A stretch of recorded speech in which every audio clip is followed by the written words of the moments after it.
السلام علیکم ورحمۃ اللہ وبرکاتہ۔ دوستو، عامر بن ربیعہ رضی اللہ تعالی عنہ ایک صحابی رسول ہیں۔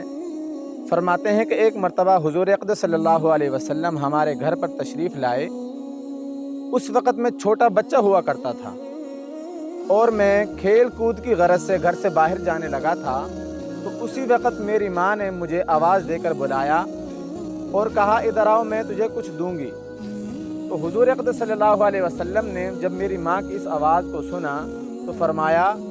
تمہارا بچے کو کچھ دینے کا ارادہ ہے یا ایسے ہی بچے کو بلا رہی ہو؟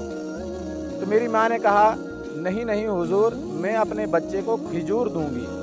تو پھر اس پر حضور اقدس صلی اللہ علیہ وسلم نے فرمایا، پھر تو ٹھیک ہے، اگر تم اپنے بچے کو ایسے ہی بلا رہی ہو اور کچھ بھی اس کو دینے کا ارادہ نہیں ہے تو یاد رکھو یہ جھوٹ لکھا جاتا۔ اسی کے بارے میں امام مالک رحمۃ اللہ علیہ فرماتے ہیں، جب انسان کسی کے ساتھ کوئی وعدہ کرتا ہے اور وعدے کے اندر کیے کے الفاظ استعمال کرتا ہے تو ان الفاظ کی وجہ سے اس وعدے کے اندر تاکید پیدا ہو جاتی ہے، تو اس وقت اس وعدے کو پورا کرنا ضروری ہوتا ہے۔ مثال کے طور پر ایک شخص نے کسی عورت سے کہا، اگر تم مجھ سے نکاح کر لو گی تو میں تجھے روز کے اتنے روپے دیا کروں گا، اور اس پر وہ عورت اس کے ساتھ نکاح کر لیتی ہے، تو پھر اس شخص پر واجب ہے جتنے روپے بھی اس نے مقرر کیے تھے وعدے کے اندر، اتنے روپے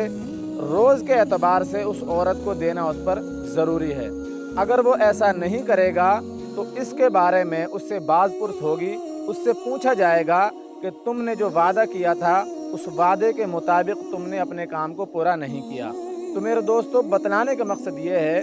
آپ اپنے بچوں کو اکثر اوقات بلاتے ہیں، ہم بھی بلاتے ہیں، اور ہم اپنے بچوں کو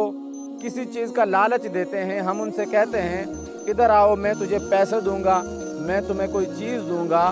اور اگر اس کے بعد بچہ ہمارے پاس آ جاتا ہے اور ہم وعدے کے مطابق ان کو کوئی چیز نہیں دیتے،